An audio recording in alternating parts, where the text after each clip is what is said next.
Après, bien sûr, les légendes que nous avons reçues, notamment Olivier Chimanga ainsi que Solosita, direction le Cameroun pour retrouver une grosse voix africaine. Il est avec nous, je préfère qu'il fasse les présentations. Bienvenue sur ta FM. Bonjour Kevin, bonjour à tous nos auditeurs. C'est un plaisir pour moi en tout cas de participer à votre programme qui reçoit des légendes de l'Afrique, de notre continent. C'est vraiment, je suis honoré de le dire. Alors, je préfère pas te présenter, je préfère si on se tutoie, si tu veux bien le dire. D'ailleurs, présentation. On peut aller avec le nom, l'état civil. Ok, moi je m'appelle Kevin Fotso, je suis un journaliste camerounais, je travaille au Cameroun. De base, si j'ai l'occasion, je travaille dans d'autres pays aussi. Mais en dehors du journalisme, je suis aussi producteur de contenu audiovisuel. Producteur de contenu audiovisuel et promoteur d'une agence de communication dont les bureaux sont à Douala. Et coïncidence, au moment où vous m'appelez, je suis sur le terrain en train d'enregistrer un spot vidéo. Mais bon, vu qu'on avait un rendez-vous calé, je me suis dit que c'est important que je puisse échanger avec les auditeurs de Lumumbashi et du Congo. Et donc voilà, je vais bientôt avoir 10 ans de carrière, même si je ne le fais pas. Et puis, comme tout jeune Africain, notamment dans le domaine de la communication, se battre tous les jours pour voilà, offrir au public le meilleur et puis travailler sur les différents points sur lesquels on est engagé. Alors, est-ce qu'il y a des difficultés par rapport à votre travail? Bien sûr. D'abord, comme journaliste, vous connaissez les difficultés qui sont liées à l'exercice du journalisme au Cameroun et en Afrique, comme dans votre pays, les difficultés d'accès à l'information, les difficultés de liberté même d'informer, de communiquer, et les différentes restrictions auxquelles nous sommes confrontés. Vous connaissez le cas récent du journaliste Martinez Zogo, décédé en début d'année ici au Cameroun. Des cas comme ça sont légion dans plusieurs pays. Donc en tant que journaliste, c'est les difficultés auxquelles nous sommes confrontés. En tant qu'entrepreneur et producteur de contenu audiovisuel, c'est plus des difficultés d'ordre économique. Parce que vous savez d'abord, je ne sais pas comment ça se passe chez vous au Congo, mais ici au Cameroun, les chaînes qui sont censées être les premiers acheteurs de contenu, du contenu que nous créons, ils n'achètent pas du contenu. Notre contenu, on les vend soit aux ONG ou des entreprises qui veulent acheter des spots. C'est comme ça qu'on réussit à faire vivre. C'est aussi pareil. Voilà. Mais quand on crée du contenu, on doit ramener des sponsors. Et des fois, les chaînes nous demandent même encore du pourcentage et tout ça. Donc, je pense, et on a eu ce débat il y a un peu de temps sur une autre chaîne de télé. Moi, je disais qu'il faut vraiment améliorer notre écosystème et développer pour qu'il puisse être rentable pour toutes les parties prenantes. Mais bon, malgré ça, on essaie de se battre au quotidien pour voilà, améliorer ces choses-là et apporter notre pierre à la construction de notre continent.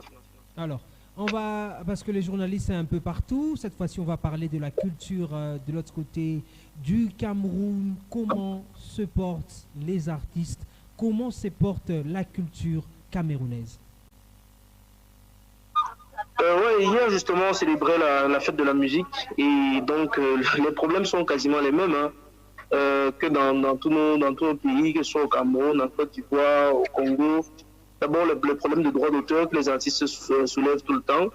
Le droit voisin également pour ceux qui travaillent sur la musique. Vous savez que vous, en tant qu'animateur, si les choses étaient bien fonctionnelles dans nos pays, c'est que vous pouvez percevoir du droit voisin. Il y a une catégorie bien spécifique au-delà des créateurs, de ceux qui font de la promotion musicale. Et aussi la question, plus spécifiquement au Cameroun, aujourd'hui la question des salles de spectacle. On n'en a pas beaucoup. Il y a par exemple dans la ville de Douala, pour célébrer le principal lieu où on a célébré la fête de la musique, on était obligé de bloquer toute une artère, donc toute une ruelle à cette occasion, parce qu'il n'y a pas de salle de spectacle. Il n'y en a pas beaucoup en tout cas. Et aussi aujourd'hui, voilà, je n'aime plus trop parler du phénomène de la piraterie, parce qu'avec les CD, c'est dépassé, même si on a la piraterie sur le plan digital, mais des difficultés pour les artistes musiciens avec qui nous travaillons au quotidien à rentabiliser avec leur musique. Ouais. Et ça, c'est un au quotidien. Et bon, vous avez parlé de culture. Je crois qu'il n'y a pas que la musique. Ouais. Voilà, les artistes de manière générale, je veux quand même noter que sur le plan de la création plastique, des arts visuels, on observe quand même, notamment dans la ville de Douala, qui est l'épicentre économique du Cameroun, une sorte d'émergence, une nouvelle dynamique d'une certaine jeunesse. Je pense notamment à un frère qu'on appelle Étienne Tala, qui crée des journées rendez-vous ici pour l'art, qu'on appelle Rancard, voilà, c'est des Rancards il fait ses événements en moyenne une fois chaque 6 mois. C'est un bon rendez-vous, c'est un bon carrefour de culture, se rencontre la musique, les arts plastiques, la mode, justement. Et c'est de nouveaux vecteurs, c'est de nouveaux canaux que nous devons utiliser aujourd'hui. Et c'est aussi pour ça que je loue votre initiative, vous qui êtes au Congo, de faire interagir cette jeunesse-là. Parce que ce n'est que de cette manière qu'on va trouver le moyen de faire évoluer les choses. Et il suffit, c'est propre au domaine de la communication, c'est également propre au domaine de la culture spécifiquement. Alors, il y a beaucoup de choses à se dire. Certainement, les minutes de la production ne nous permettent pas d'être un peu plus éternels sur la bande FM. Un dernier mot, un mot de la fin pour tous ces jeunes qui t'écoutent à l'instant, parce que tu es aussi jeune, 10 ans de carrière, c'est pas moindre. Mais on sent en toi la jeunesse, cette envie de réussir, cette envie d'ajouter un plus. Tu as parlé des salles de spectacle, ça s'est vu aussi chez nous ici, manque des salles de spectacle pour les artistes en général, les plasticiens, ainsi de suite. Et également, de manque d'encadrement, il faut quand même le dire. Oui, tout à fait. Un mot, d'abord, un coup de gueule à l'endroit de nos dirigeants, forcément, parce que, comme vous l'avez dit, il y a cette jeunesse dynamique aujourd'hui sur le continent. Cette jeunesse est dans l'entrepreneuriat, cette jeunesse est dans le monde des entreprises, cette jeunesse est dans les marchés, cette jeunesse est dans les médias, cette jeunesse bouscule pour se faire une place. Et malheureusement, on a un environnement qui n'est pas suffisamment prospère. Donc après ce coup de gueule-là, c'est de dire à un jeune qui hésite encore de se lancer, de se battre, de continuer à pousser. Les choses vont finir par évoluer. Et puis, vraiment, saluer surtout votre initiative, comme je le disais déjà d'entame, parce que ce n'est qu'à travers la synergie des énergies qu'on va créer quelque chose qui va faire des étincelles pour notre continent. Alors, vous avez besoin du contenu, vous avez besoin d'une belle voix off. Je vous permets, certainement je vous présente, de faire contact direct à ce grand nom, cette grande voix d'ailleurs que vous écoutez à l'instant. Si ça ne dérangerait pas, tu as la chance quand même de communiquer directement tes contacts. Où te trouver, comment te trouver? D'accord, le numéro c'est le 697 71 68 73. On suit les 237, c'est ça le code? Oui, avec ta permission. Oui, juste 237. Plus 237 697 71 68 73. Alors, on réitère.